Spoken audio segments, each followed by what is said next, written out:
The series My Darling Sisters, the literal translation of the Hebrew title is My Successful Sisters, is one of the funniest shows ever produced here, and its fans have been waiting about 5 years for its 4th season, which just began running on Yes Comedy and Yes VOD. The series tells the story of 3 bumbling young adult sisters who find themselves struggling when their parents go away on a long-awaited trip around the world. For most of the earlier seasons, Mor, Tal Hashaloni, was a very, and understandably, depressed soldier, tormented by her insensitive commander, Gal Torin, who always managed to get under her skin no matter how much she tried to ignore him. Finally deciding to go on a post-army trip to India, she was shocked to find her good-natured but often annoying army pal, Lizo, Adi Hafshush, currently starring in Save the Date, a new Keshet series, on the same flight. Mor is the focus of the 4-episode-long 4th season, most of which was filmed in India, with Israeli and local actors.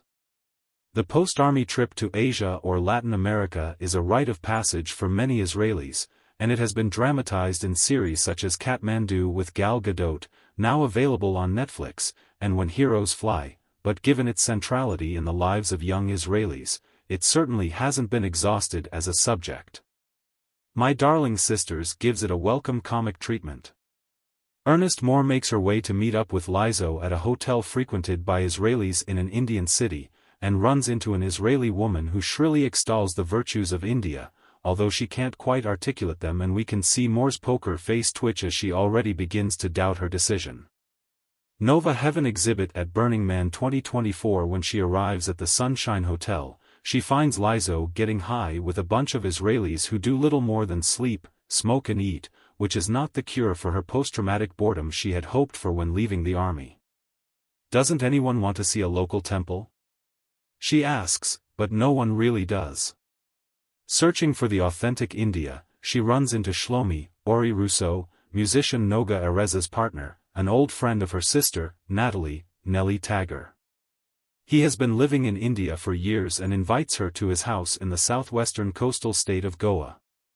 There she meets a well-known but disillusioned Israeli anti-government protester, Kobi Maimon, and, in one of the comic highlights, goes with him to see a famed holy man. Meanwhile, back in Israel, Natalie is still having trouble with her weird roommates, Maydad, Shlomi Avraham, and Renana, Maya Landsman. Natalie is the flightiest sister of the 3, and Tagger plays her to the hilt. Chronically behind on her rent and her bill paying, she now claims that her roommates have agreed to be backers of her podcast on the events of the 21st century and that she can pay them back when it becomes profitable.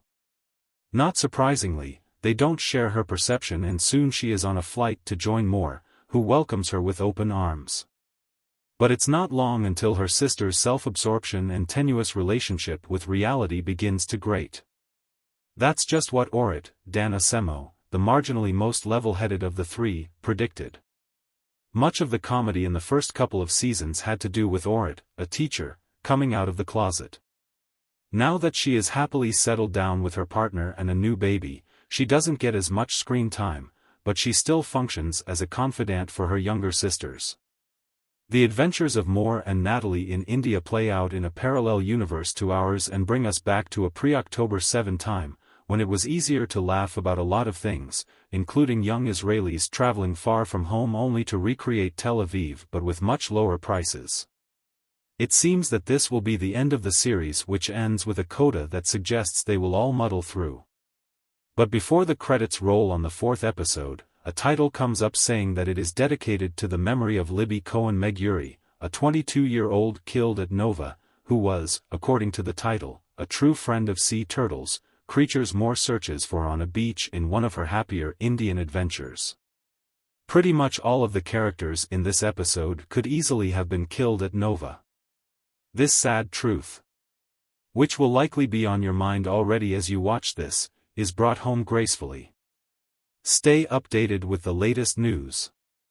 Subscribe to the Jerusalem Post newsletter. Subscribe now. Libby was the stepdaughter of Yariv Yogev, the director of a maternity hospital in Tel Aviv and a commentator on Channel 12, and he has suggested that a clinic for women who have survived trauma be dedicated in her memory. Dismissed KN11. The newest episode of the current season of Dismissed, the KN11 television show, also available at can.org. About an earnest army commander, Noah, Alon Assar, is dedicated to a different Nova victim, Tamar Goldenberg, a 23-year-old actress who was cast in a small part that was set to begin filming in mid-October. She was replaced in the role, a decision that the series creator Atara Frisch told Mako was difficult for everyone. After we received the news of her murder, it was difficult for me to find a replacement for her. It is admittedly a small role, but I felt that I had difficulty letting go, emotionally or realistically. We were looking for a replacement for Tamar for a long time, after almost until the last minute. Dismissed, the earlier seasons of which are available in Israel, with Hebrew subtitles, and around the world on Netflix, with subtitles in English and other languages abroad, is a comedy drama that you might have thought would seem trivial in the wake of October 7th. But its creators are so successful at putting you in the heads of Noah and the rest of the soldiers, as they struggle with mundane tasks and rivalries, that it's consistently entertaining, and she is as endearing as ever. In Vogue, the 90s Disney. If you enjoyed the movie The Devil Wears Prada, which is available on Disney and Apple TV, about a style-challenged college grad, Anne Hathaway, who gets a job as an assistant to an editor, Meryl Streep, in one of her finest performances, based on Vogue's Anna Wintour, you'll want to see the new Disney series In Vogue, the 90s, which premieres on September 13th. The series focuses on how Wintour, who has been the editor of Vogue since 1988, reshaped the magazine and Americans' perceptions of high fashion when she shook up the then-staid publication by turning to the worlds of movies and music and featuring their stars and style. Among those interviewed in the movie are Wintour herself, as well as such celebrities as Gwyneth Paltrow, Kim Kardashian, Sarah Jessica Parker, and Claire Danes, along with every model whose name you have ever known, several designers, including Tom Ford, and her Vogue staff, some of whom left later under acrimonious circumstances. For those interested in fashion, it will provide intelligent escapism. The first episode is marred toward the end by a section about John Galliano, a designer who went on an anti-Semitic rant in 2011 and never really apologized, but if you find a way to ignore that part, you'll enjoy the rest of the series.